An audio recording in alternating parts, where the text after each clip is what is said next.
पुन्हा येती घरा मालिकेच्या आजच्या भागामध्ये आपण पाहत आहोत.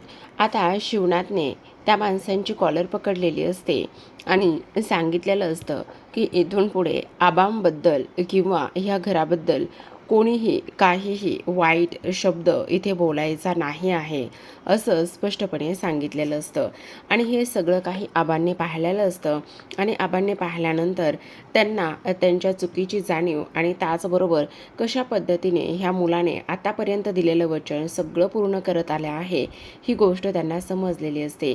आणि त्यामुळे आबा आता इकडे संध्याकाळच्या वेळी खूप उशिरा इथे उमा आणि त्याचबरोबर शिवनाथ ह्या दोघांच्याही घराकडे निघालेले असतात.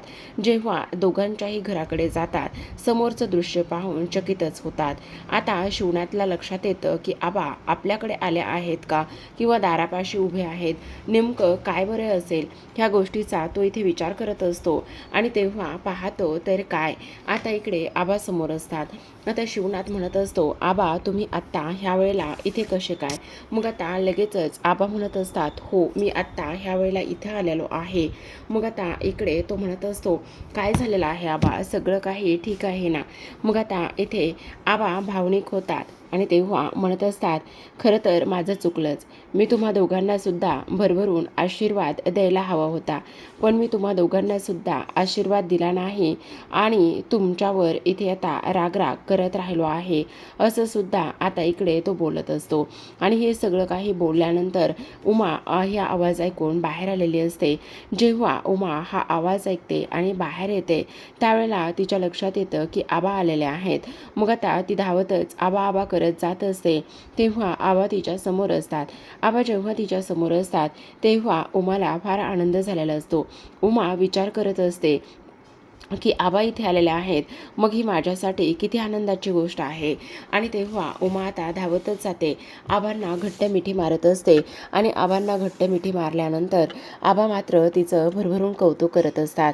त्याच वेळेला उमा म्हणत असते, आबा तुम्ही माझ्या घरला आलेला आहात, खरं तर ही माझ्यासाठी किती आनंदाची गोष्ट आहे असं सुद्धा आता इकडे ते बोलत असतात. आणि हे सगळं काही बोलल्यानंतर आपण पाहतो की आता इथे मात्र उमा म्हणत असते, पण आबा तुम्ही इथे येण्यासाठी किती उशीर केला आहे.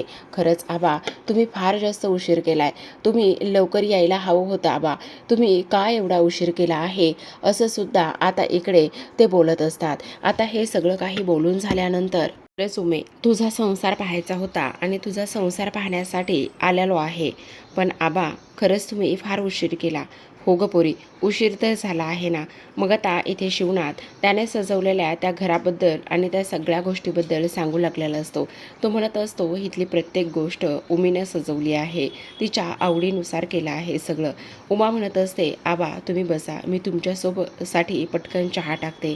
उमा ताबडतोब आबांसाठी चहा बनवते आणि त्यानंतर त्यांच्या बाजूला जाऊन बसते आणि विचारत असते, आबा चहा कसा झालाय? तेव्हा आबा म्हणत असतात, अगं हे काही विचारणं झालं का, नेहमी बनवतेस ना अगदी तसा चहा झालेला आहे. उमाला मात्र रडायला येत असतं आणि आबा तेव्हा तिला जवळ घेत असतात.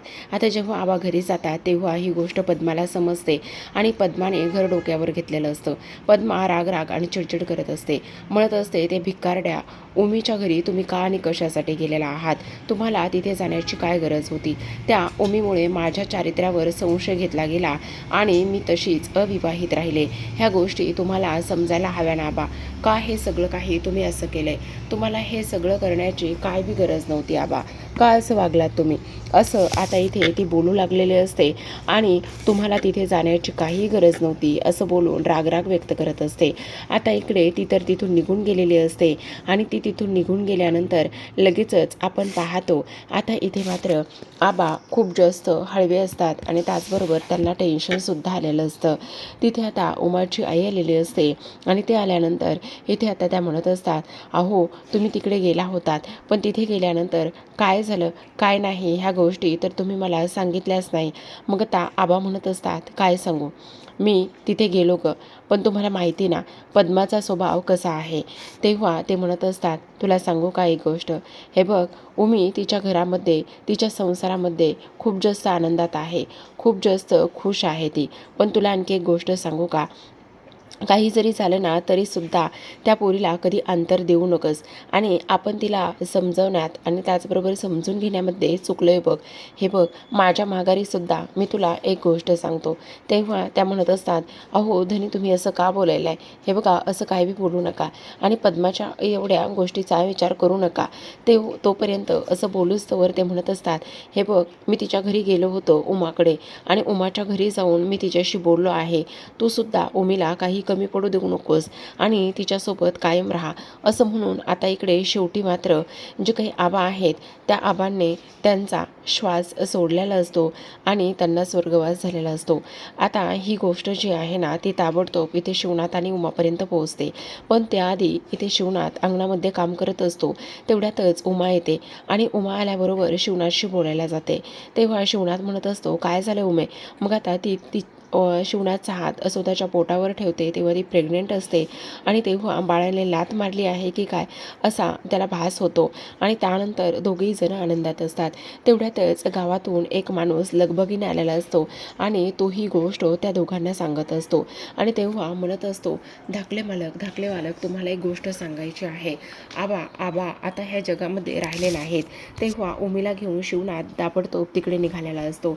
जेव्हा उमीला घेऊन ताबडतोब तिकडे जातो त्यावेळेला मात्र आपण पाहतो की आता इथे हे दोघी जण आलेले असतात. सगळा गाव जमा झालेला असतो आणि उमीला मात्र इथे आता त्या आबांचा चेहरा पाहायचा असतो आणि जेव्हा ते दोघी जण तिथे येतात तेव्हा मात्र भास्कर तिथे येतो आणि भास्कर तिथे आल्याबरोबर शिवनाथला म्हणत असतो, तुझी इथे येण्याची हिंमत कशी झाली? तुझा आणि त्याचबरोबर आमचा काही एक संबंध नाही. उमा त्याच्यासमोर हात जोडत असते आणि म्हणत असते, मला एकदा शेवटचं आबांना बघायचं आहे, मला एकदा शेवटचं आबांना भेटायचं आहे. हे बघ, असं करू नकोस. पण तो म्हणत असतो, नाही, आबांना फक्त 2च भावंडं होती, 3 नाही, आम्ही 2च भावंड आहोत. तिसरं भावंड होतं ते मेलं आमच्यासाठी. असं म्हटल्याबरोबर शिवनाथ हात जोडत असतो आणि म्हणत असतो, हे बघ, असं करू नकोस. मी तुझ्या पाया पडतो. उमाला एकदा शेवटचं दर्शन होऊ दे. काही जरी झालं ना तरीसुद्धा उमाला एकदा आबांना भेटायचं आहे आणि आबांना एकदा तिलासुद्धा बघू देत ना. असं का करतोस तू? पण आता भास्कर मात्र काही केले ऐकत नाही. भास्कर म्हणत असतो, आत्ताच्या आत्ता तू इथून चालता हो त्याला धक्का देतो. जेव्हा शिवनाथला धक्का देतो तेव्हा त्याच्याबरोबर उमासुद्धा पडायला लागलेली असते. समोर ट्रॅक्टर असतो, त्या ट्रॅक्टरवर जाऊन उमा पडणार तेवढ्यात शिवनाथ तिला सावरतो. कारण ती प्रेग्नेंट असते, 2 जीवाचं असते आणि जर उद्या बाळाला काही झालं तर मग काय करायचं? आणि ह्याच गोष्टीचा राग आता शिवनाथला प्रचंड येतो. शिवनाथ लगेचच आता इथे तिला सावरतो. उमा स्वतःच्या पोटावर हात ठेवत असते कारण काल रात्री झालेला प्रसंग, आबा घरी येऊन गेलेत, एवढे आनंदात होते आणि आज मात्र असं झालेलं आहे. मग आता भास्कर म्हणत असतो, ह्या सगळ्या गोष्टी फक्त आणि फक्त तुमच्या दोघांमुळे झालेल्या आहेत. आबा काल तुमच्याकडे आले आणि आबा काल तुमच्याकडे आल्यामुळे हे सगळं काही झालेलं आहे. तुम्हाला अजिबातच मी माफ करणार नाही. आत्ताच्या आत्ता निघून जा. आणि तेव्हा तिथे असलेले सगळे गुंड किंवा त्यांची गडी माणसं हे मारायला सुरुवात करत असतात. पण शिवनाथ मात्र आता त्या लोकांशी 2 हात करतो आणि उमाला आता आबांकडे तो भेटायला घेऊन जात असतो. आता आबांना इथे स्वर्गवास तर झालेला असतो. सगळेजण हॉलमध्ये बसलेले असतात. आता इथे पद्मासुद्धा असते. पद्माला तर प्रचंड राग येत असतो. पद्माने तर अक्षरशः घरच डोक्यावर घेतलेलं असतं. जेव्हा शिवनाथ ह्या लोकांशी 2 हात करण्याचा प्रयत्न करत असतो आणि 2 हात करण्याचा प्रयत्न केल्यानंतर आपण पाहतो की आता काही जरी झालं ना तरीसुद्धा इथे मात्र ही जी काही पद्मा आहे, पद्मा जेव्हा बाहेर येईल तेव्हा तिला काय वाटेल? आणि त्याहूनही सगळ्यात महत्त्वाची गोष्ट उमाच्या लक्षात आलेली असते की शिवनाथने तिच्यासाठी एवढं सगळं काही केलेलं आहे आणि शिवनाथने ह्या सगळ्या गोष्टी केल्यामुळे आनंदसुद्धा तिला तेवढाच झालेला असतो. पण आपले बाबा गेल्याचं दुःखसुद्धा तेवढंच असतं. आता काही जरी झालं ना तरीसुद्धा त्या लोकांना आता आबांना भेटायचं असतं. मग आता पुन्हा इथे भास्कर पुढे येण्याचा प्रयत्न करत असतो आणि भास्कर जेव्हा पुढे येतो त्यावेळेला आता शिवनाथ त्याला जागीच थांबवत असतो आणि म्हणत असतो, आता तू ही चूक करायची नाही, समजलं? आत्ता मात्र तू आहे त्याच ठिकाणी थांबणार आहेस. जर आता 2 पावलं पुढे आलास तर मग तुला तुझ्या त्या 2 पायावर सुद्धा उभं राहता येणार नाही. ही गोष्ट मात्र तू लक्षात ठेव. असं सुद्धा आता इकडे तो बोलत असतो. आता हे सगळं काही बोलून झाल्यानंतर शिवनाथ शेवटी उमाचा हात हातात धरतो आणि हात हातात धरूनच तिला तो तिथून घेऊन जाण्याचा प्रयत्न करत असतो. आता घेऊन जाण्याचा प्रयत्न करत असताना आपण पाहतो भास्कर हा इथे तोंडावर पडलेला असतो. जेव्हा भास्कर तोंडावर पडतो त्यावेळेला त्याला अजूनच राग आलेला असतो की आता जर मला पद्माने काही प्रश्न विचारले तर मग त्या प्रश्नांची उत्तर मी काय देणार आहे. कारण आता इकडे उमा आणि शिवनाथ हे दोघेही जण तिला आतमध्ये गेलेले तर आवडणार नाही. मग काय करायचं असा प्रश्न आता इकडे पडलेला असतो. दुसरीकडे आपण पाहतो आता इथे मात्र ही जी काही उमा आणि त्याचबरोबर शिवनाथ हे दोघेही जण येतात आणि ते दोघेही जण आल्यानंतर आता इथे उमाला इथे बाबांबद्दल खूप जास्त वाईट वाटत असतं की तिचे बाबा रात्री तिला भेटलेत आणि आत्ता मात्र ते ह्या जगामध्ये नाही आहेत म्हणून फार वाईट वाटत असतं. तर आता इकडे ही पद्मा उठून उभी राहते आणि उठून उभी राहिल्याबरोबर इथे शिवनाथला भिकारड्या म्हणून हिणवत असते. ती म्हणत असते, ए भिकारड्या, तुझी इथे येण्याची हिंमत कशी झाली? तू आमच्या आबांची पायरी कशी काय चढलास? आत्ताच्या आत्ता इथून निघून जायचं तो. आणि तू तू आणि त्याचबरोबर ही तुझी जी बायको आहे ना त्या बायकोलासुद्धा घ्यायचं आणि इथून निघून जायचं. कळलं का तुला? तेव्हा आता इकडे शिवनाथ म्हणत असतो, हे बघा पद्माताई, प्लीज तुम्ही शांत व्हा. हे बघा असं काही करू नका. आज आबा गेलेले आहेत आणि आबांना उमाला भेटायचं आहे, तिला बघायचं आहे. त्यामुळे आता तुम्ही नाही अडवू शकत. तेव्हा ती म्हणत असते, तू हे सगळं मला सांगणारा कोण आहेस? तुझा काय संबंध आहे? आणि ही उमा आमच्यासाठी त्या दिवशी मेली ज्या दिवशी हिने तुझ्यासोबत लग्न केलं. त्यामुळे आत्ताच्या आत्ता तू हिला घेऊन इथून निघून जायचं. चालता हो इथून भिकारडा कुठला. तुझी लायकीसुद्धा नाही आमच्या घरी येण्याची आणि इथे आमच्या घरी येऊन थांबण्याची. कळलं का तुला? असं सुद्धा आता इकडे ती बोलत असते. आता हे सगळं काही बोलल्यानंतर मात्र इथे आता ती म्हणत असते, जसं काय तू ह्याला 7 जन्म एकत्र राहण्याचं जे काही वचन दिलं आहेस ना ते 7 जन्माचं वचन आता इकडे काही कामाचं नाही आहे. ही गोष्ट तू लक्षात ठेवायची आहेस. कळलं का तुला? आणि आणखी एक महत्त्वाची गोष्ट, अरे हिला जरी 7 जन्म तुम्ही संसार करणार असलास ना तरीसुद्धा एक गोष्ट मात्र मी तुला नीट सांगत आहे आणि ती म्हणजेच की काही जरी झालं ना तरीसुद्धा एक गोष्ट तू लक्षात ठेवायची आहेस आणि ती म्हणजे की इथे मी तुझं आयुष्यभर थोबाड पाहणार नाही किंवा 7 जन्म मी हिच्यासोबतचं असलेलं नातं आणि त्याचबरोबर हिच्यासोबतचं असलेलं भांडण ह्या सगळ्या गोष्टी अजिबात मी इथे मिटवणार नाही असं पद्माने इथे आता सांगितलेलं असतं. मग आता शिवनाथला मात्र राग येतो. शिवनाथ म्हणत असतो, बाद झालं पद्मा. असं बोलल्याबरोबर आता पद्मा म्हणत असते, अरे बापरे, पद्माताईवरून थेट पद्मावर आलास की तू? असं म्हटल्याबरोबर आपण पाहतो की आता इकडे तो म्हणत असतो, हो, कारण मला यावंच लागणार आहे. कारण एक गोष्ट लक्षात येते का तुझी? हे बघ, तुझा हा राग आणि ह्या सगळ्या गोष्टी बाजूला ठेव. तू कशी वागतेस, काय करतेस हे तुला समजत नाही आहे. आणि त्याहूनही सगळ्यात महत्त्वाची गोष्ट मी तुला अजून एक सांगतो. रात्री आबा आमच्या घरी आल्याच्या नंतर त्यांनी आमचा हसता खेळता संसार पाहिला आणि त्यानंतर त्यांनी आम्हाला आशीर्वादसुद्धा दिला. म्हणून मी तुला एक गोष्ट स्पष्टपणे सांगतोय, काही जरी झालं ना तरीसुद्धा गप्प बसायचं आणि ह्या सगळ्या गोष्टी तू बोलायच्या नाही. समजलं का तुला? त्यामुळे आत्ताच्या आत्ता इथून गप्प बसायचं. आणि तेव्हा मात्र गप्प बसायचं असं बोलल्याबरोबर पद्मा मात्र काहीच ऐकून घेत नसते. पद्मा म्हणत असते, तुझ्यामुळे आणि त्याचबरोबर ह्या तुझ्या बायकोमुळेच इथे आमचे आबा आज आमच्यामध्ये नाही आहेत. ते आम्हाला कायमचे सोडून गेले आहेत. फक्त आणि फक्त ह्या सगळ्या गोष्टी झाल्यामुळेच हे सगळं काही घडलं आहे. त्यामुळे आम्ही तुला अजिबात माफ करणार नाही. ही सुद्धा गोष्ट तेवढीच जास्त महत्त्वाची आहे आणि ती तू व्यवस्थित लक्षात ठेवावीस असं मला वाटतंय. असं बोलल्याबरोबर आता मात्र ती उमाकडे पाहत असते. मग आता शिवनाथ म्हणत असतो, तुला कळणार नाही आहे. कारण तुला एक गोष्ट सांगू का, आम्ही ना आमच्या घरी फार खुश आहोत. आम्ही ना आमच्या घरी फार सुखी आहोत. ती गोष्ट तुला समजणार नाही आहे असं सुद्धा आता इकडे तो बोलत असतो. हे सगळं काही बोलून झाल्यानंतर आता मात्र उमाला त्रास होऊ लागलेला असतो. उमा तशीच तिथे तिच्या आबांजवळ बसते आणि तशीच आबांजवळ बसल्यानंतर आता आपण पाहतो की इथे आता ती त्यांच्या डोक्यावरून हात फिरवत असते आणि डोक्यावरून हात फिरूनच आता इकडे ती म्हणत असते, आबा आबा तुम्ही का आणि का सोडून गेलात आम्हाला? आबा तुम्ही थोडा वेळ तरी इथे वाट पाहायची होती. का असं वागलात आबा? तुम्ही थोडा तरी इथे धीर धरायचा होता आबा. असं सुद्धा आता इकडे ती बोलत असते आणि त्यानंतर तुमच्या ह्या पोरीला माफ करा असं सुद्धा शेवटचं म्हणत असते. तर आता प्रेक्षकांनो, मालिकेमध्ये डिरेक्टली 25 वर्षांचा लीप घेतला आहे आणि 25 वर्षानंतरच ह्या सगळ्या गोष्टी त्यांनी इथे दाखवल्या आहेत.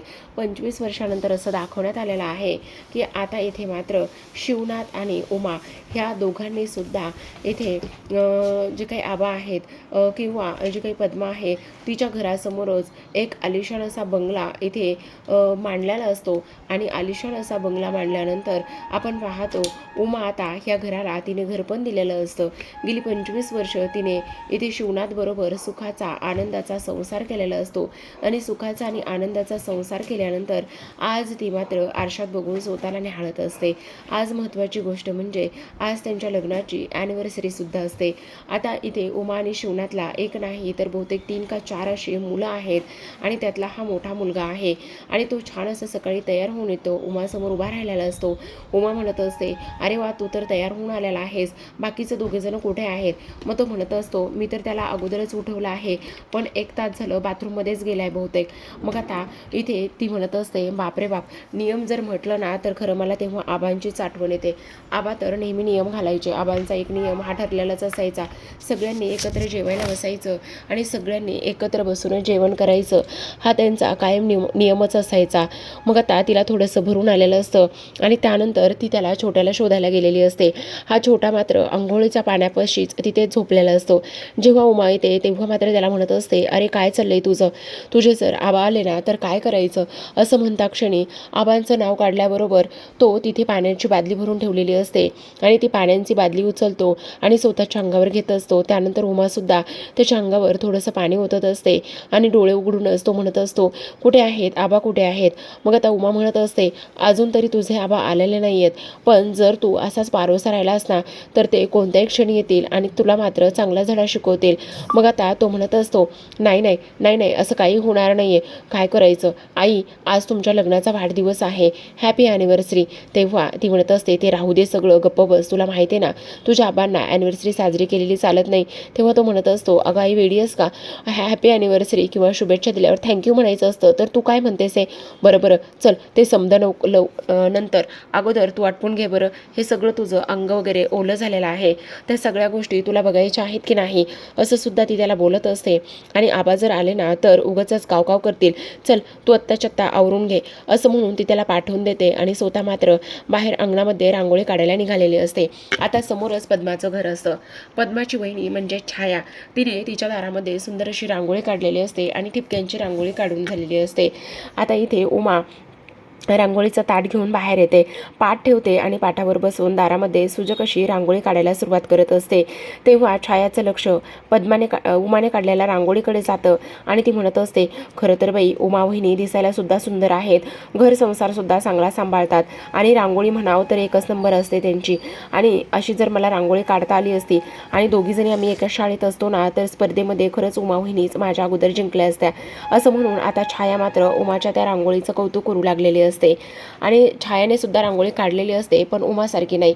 मग आता ती नंतर म्हणत असते, आत्ता तर मी छोटीच रांगोळी काढली, पण नंतर ना मी खरंच मोठी रांगोळी काढेल. तेवढ्यातच पद्मा आलेली असते. पद्मा जेव्हा येते तेव्हा ती रांगोळी पाहते आणि छायाला म्हणत असते, काय काढलंस? तेव्हा तिचं लक्ष समोर उमाने काढलेल्या रांगोळीकडे जातं. उमाने खूपच मोठी रांगोळी काढलेली असते आणि खूप मोठी रांगोळी काढल्यानंतर ती म्हणत असते, समोर काय आहे ते मी तुला विचारते. तेव्हा ती म्हणत असते, वंसनी रांगोळी बघा ना किती सुंदर काढली. काय काय काय म्हणालीस? तेव्हा ती म्हणत असते, नाही नाही, म्हणजे त्या घरामध्ये बघा ना कशी आणि कशा पद्धतीने सुंदर रांगोळी काढली ते मी म्हणत होते. असं बोलल्यानंतर आता इकडे आपण पाहतो हे सगळं काही होतं आणि त्यानंतर पद्मा तिच्यावर ओरडते आणि म्हणत असते, आत्ताच्या आत्ता गप्प बसायचं, कळलं का तुला? आता तू किती ठिपक्यांची रांगोळी काढली? तेव्हा ती म्हणत असते 12. आणि समोर किती ठिपक्यांची असेल? 50-60. मग त्याहीपेक्षा जास्त ठिपक्यांची, जास्त मोठ्या ठिपक्यांची रांगोळी काढायची. आत्ताच्या आत्ता ही रांगोळी पुसायची आणि त्यानंतर मोठी रांगोळी काढायची. मग त्या छाया म्हणत असते, ऐका ना उमावंस, हे बघा आजच्या दिवस राहून द्या ना प्लीज, मी उद्या काढेल ना, त्यापेक्षा ही सुंदर रांगोळी मी उद्या काढेल. तेव्हा छाया पद्मा म्हणत असते, नाही, जे काही सांगितलंय ना ते आत्ताच्या आत्ता करायचं, ह्याच्यापेक्षा जास्त वेगळं काही करायचं नाही, समजलं का? जास्त आगाऊपणा सुद्धा अजिबात करायचं नाही, जे काम सांगितलंय ना तेवढंच करायचं, समजलं? असं म्हणून आता छायाला तिने ती रांगोळी पुसायलाच लावलेली असते आणि त्यावरती म्हणत असते, काही जरी झालं ना तरी समोरचे लोक कोण आहेत तर भिकारडे आहेत आणि भिकारड्या लोकांपेक्षा आपलं घर आणि त्याचबरोबर आपलं अंगण हे सुंदर दिसलंच पाहिजे की नाही, असं सुद्धा आता इकडे ती बोलत असते. तर आता प्रेक्षकांनो, आजच्या भागामध्ये एवढं. उद्याचा भाग पाहायचा असेल तर नक्की चॅनलला सबस्क्राईब करा, कारण खूपच कमाल धमाल अशी मालिका होणार आहे. आता इकडे ती म्हणत असते भिकारी आहेत हे समोरचे. तेवढ्यातच आता इकडे शिवनाथ आलेला असतो, कारण इकडे हे पद्माने भिकारी लोकांना बोलवलेलं असतं आणि भिकारी लोकांना बोलवून इकडे शाप द्यायला सांगायला लावलेलं असतं की असा शाप द्या, काही जरी झालं तरीसुद्धा एक गोष्ट मात्र नीट लक्षात ठेवा. आणि त्यानंतर उमा आणि त्याचबरोबर तिच्या बहिणीचा फोटो तिने जाळून टाकलेला असतो आणि भिकारड्यांना बोलूनच एक गोष्ट सांगायला लावलेली असते की एक गोष्ट लक्षात ठेवा की ह्या लोकांचं कधीच चांगलं होणार नाही. आणि ती लोक म्हणत असतात. तेवढ्यात शिवनाथ येतो आणि तो म्हणत असतो, अगं अशा लोकांना पैसे देऊन इथे बोलवून घेतेस आणि पैसे देऊन बोलवून घेऊन तुला असं वाटतं का की त्यांनी शाप दिलाय आणि त्यांनी शाप दिलेला तो खरा होईल म्हणून? असं अजिबातच होणार नाही, कळलं का? अगं 25 वर्षापूर्वी तुला शब्द दिला होता की तुझ्या ह्या घरासमोरच मी माझा बंगला थाटेन आणि माझं घर बांधेन. मी सुद्धा अगदी त्याच पद्धतीने सगळं काही केलेलं आहे. तुझ्या घरासमोर